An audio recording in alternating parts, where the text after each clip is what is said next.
ಸಿಂಹರಾಶಿ, ಎಲ್ಲ ಕಡೆಗಳಿಂದ ಸಿಹಿ ಸುದ್ದಿಯನ್ನು ಕೇಳ್ತೀರಿ. ಶುಭಾಶಯಗಳು ನಿಮಗೆ ಬರುವಂಥದ್ದಿರುತ್ತೆ. ನಿಮ್ಮ ಸಾಧನೆಗೆ ಅಥವಾ ನಿಮ್ಮ ಪ್ರಯತ್ನಕ್ಕೆ, ನಿಮ್ಮ ಕೆಲಸಕ್ಕೆ ಗೌರವ ಹೆಚ್ಚಾಗುವಂಥದ್ದಾಗುತ್ತೆ. ಹಿಂದೆ ಮಾಡಿದಂತಹ ಯಾವುದೋ ಒಂದು ಕೆಲಸ ನಿಮಗೆ ತುಂಬ ಗೌರವವನ್ನು ತಂದುಕೊಡ್ತಕ್ಕಂಥದ್ದಾಗುತ್ತೆ.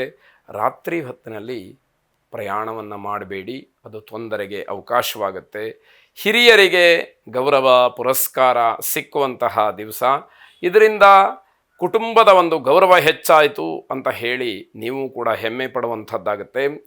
ಎಲ್ಲಾದರೂ ಹೊರಡೋದಕ್ಕಿಂತ ಮುಂಚೆ ರಾತ್ರಿ ವೇಳೆ ನೀವು ತಲುಪುವಂಥದ್ದು ಒಳ್ಳೆಯದು. ಪ್ರಯಾಣವನ್ನು ನಾಳೆಗೆ ಹಾಕಿಬಿಟ್ರಂತೂ ಇನ್ನೂ ಒಳ್ಳೆಯದು ಅಂತ ಹೇಳಬೇಕಾಗುತ್ತೆ. ಗಣಪತಿಯನ್ನು ವಿಶೇಷವಾಗಿ ಪ್ರಾರ್ಥನೆ ಮಾಡಿ. ವಿನಾಯಕ ನಮಸ್ತುಭ್ಯಂ ಸತತಂ ಮೋದಕ ಪ್ರಿಯ ನಿರ್ವಿಘ್ನಂ ಕುರು ಮೇ ದೇವ ಸರ್ವ ಕಾರ್ಯೇಷು ಸರ್ವದಾ ಎಂಬುದಾಗಿ ನಿಮ್ಮ ಪ್ರಾರ್ಥನೆ ಇರಲಿ. ಶುಭವಾಗಿ. ಕನ್ಯಾ ರಾಶಿ, ನಿಮ್ಮ ಪರಿಶ್ರಮಕ್ಕೆ ತಕ್ಕ ಪ್ರತಿಫಲ ಸಿಕ್ಕದೇ ಇರತಕ್ಕಂತಹ ದಿವಸ. ಸ್ವಾಭಾವಿಕವಾಗಿ ಮನಸ್ಸಿಗೆ ತುಂಬ ಬೇಸರವೋ ನೋವೋ ಆಗ್ತಕ್ಕಂಥದ್ದು, ಮಾಡುವಂತಹ ಪ್ರಯತ್ನದಲ್ಲಿ ಆಸಕ್ತಿ ಹೊರಟೋಗ್ತಕ್ಕಂಥದ್ದು, ಹೀಗೆಲ್ಲ ವ್ಯತ್ಯಾಸಗಳಾಗತ್ತೆ. ಆದರೆ ಅದನ್ನು ಗಮನಿಸ್ಕೊಳ್ಳಿ. ನೀವು ಕೋಪವನ್ನು ಹಿಡಿತದಲ್ಲಿ ಇಟ್ಟುಕೊಳ್ಬೇಕಾದಂಥದ್ದು. ಉತ್ತಮವಾದಂತಹ ಕೆಲಸದ ಕಡೆ ನಿಮ್ಮ ಗಮನ ಇರಲಿ. ನಿಮ್ಮ ಆ ಒಂದು ಗಮನದಿಂದ ಆಗಬೇಕಾದಂತಹ ಕೆಲಸಗಳು ಸರಿಯಾದಂತಹ ಮಾರ್ಗವನ್ನು ಹಿಡಿಯುತ್ತೆ ಅನ್ನುವಂಥದ್ದು. ನಿಮ್ಮ ಸಲಹೆಗಳಿಂದ ಜನರಿಗೆ ಅನುಕೂಲವಾಗುತ್ತೆ. ಉತ್ತಮವಾದಂತಹ ಸಲಹೆಯನ್ನು ನೀಡಿ. ಸಂಬಂಧಿಕರ ಮನೆಯಲ್ಲಿ ಅಹಿತಕರವಾದಂತಹ ಘಟನೆ ನಡೆಯುವಂತಹ ಸಾಧ್ಯತೆಗಳೇ ಹೆಚ್ಚಾಗಿದೆ. ಹಾಗಾಗಿ ಆ ಕಡೆ ನಿಮ್ಮ ಒಂದು ಗಮನವೂ ಕೂಡ ಹೋಗಬೇಕಾದಂಥದ್ದು.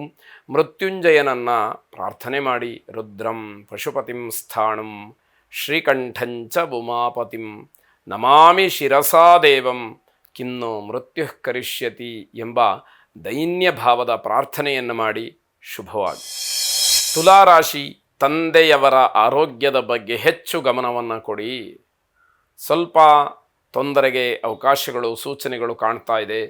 ನಿಮ್ಮ ಕಾರ್ಯಕ್ಷೇತ್ರದಲ್ಲಿ ಏನೋ ಒಂದು ರೀತಿಯ ಕ್ಷುಲ್ಲಕವಾದಂತಹ ರಾಜಕೀಯ ನಡೆಯತಕ್ಕಂತಹ ಸಾಧ್ಯತೆ ಇದೆ. ನೀವು ತುಂಬ ಜಾಗ್ರತೆಯಿಂದ ಇರಬೇಕಾದಂಥದ್ದಿದೆ. ನಿಮ್ಮ ಮೇಲೆ ಹಣ ಅಥವಾ ಕಳ್ಳತನ ಈ ರೀತಿಯ ಆಪಾದನೆಗಳು ಬರುವಂತಹ ಸಾಧ್ಯತೆಗಳೇ ಇರುತ್ತೆ. ನೀವು ಕಳ್ಳತನ ಮಾಡಿಬಿಟ್ಟಿದ್ದೀರಿ ಅಂತಲ್ಲ, ಅಥವಾ ಹಣವನ್ನು ಏನೋ ದುರುಪಯೋಗ ಮಾಡಿಕೊಂಡಿದ್ದೀರಿ ಅಂತಲ್ಲ, ಆದರೆ ಮಾತುಗಳು ಹಾಗೆ ಬರಬಹುದು ಅನ್ನುವಂತಹ ಎಚ್ಚರಿಕೆ.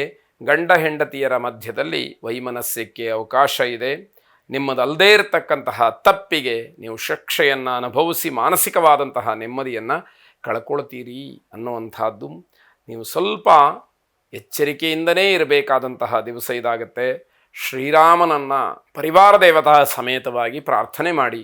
ರಾಮಾಯ ರಾಮಭದ್ರಾಯ ರಾಮಚಂದ್ರಾಯ ವೇಧಸೆ ರಘುನಾಥಾಯ ನಾಥಾಯ ಸೀತಾಯಾಃ ಪತಯೇ ನಮಃ ಎಂಬುದಾಗಿ 12 ಬಾರಿ ಪಠನೆಯನ್ನು ಮಾಡಿ. ಶುಭವಾಗಿ. ವೃಶ್ಚಿಕ ರಾಶಿ, ಹಿಂದೆ ಮಾಡಿದಂತಹ ಸಾಲ ಅದರಿಂದ ಇವತ್ತು ಅಪಮಾನಕ್ಕೆ ಕಾರಣವಾಗ್ತಕ್ಕಂಥದ್ದಿದೆ. ಸಮಯವನ್ನು ಕೇಳದೆ ಹಣವನ್ನು ಹಿಂದಿರುಗಿಸಿ ಕೊಡೋದಕ್ಕೆ ಪ್ರಯತ್ನವನ್ನು ಮಾಡಿ. ನಿಮ್ಮ ಕೈಲಿ ಸಾಧ್ಯ ಆಗತ್ತೆ. ಆದರೆ ಸಾಲದ ಹಣವನ್ನು ಇಟ್ಟುಕೊಂಡು ಬೇರೆ ಇನ್ಯಾವುದೋ ಮಾತನ್ನು ಆಡಿದರೆ ಇರುವಂತಹ ಗೌರವವೂ ಕೂಡ ಹೋಗುವಂಥದ್ದು.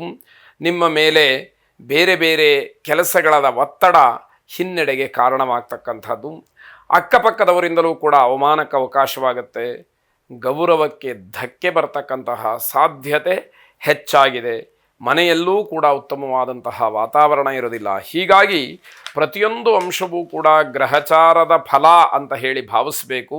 ನೀವು ಅಂದುಕೊಂಡಿದ್ದಕ್ಕೆ ತದ್ವಿರುದ್ಧವಾಗಿ ಎಲ್ಲವೂ ಕೂಡ ನಡೆಯುವಂಥದ್ದು. ನಿಮ್ಮ ಕೈ ಕೆಳಗೆ ಕೆಲಸ ಮಾಡ್ತಕ್ಕಂಥವರನ್ನು ವಿಶ್ವಾಸಕ್ಕೆ ತಗೊಂಡು ಕೆಲಸವನ್ನು ಮಾಡಬೇಕಾಗತ್ತೆ. ಇಲ್ಲದೇ ಇದ್ದರೆ ಅವರಿಂದಲೂ ಕೂಡ ತೊಂದರೆ ಆಗೋದಕ್ಕೆ ಅವಕಾಶಗಳಿದೆ. ಈಶ್ವರನನ್ನು ವಿಶೇಷವಾಗಿ ಪ್ರಾರ್ಥನೆ ಮಾಡಿ.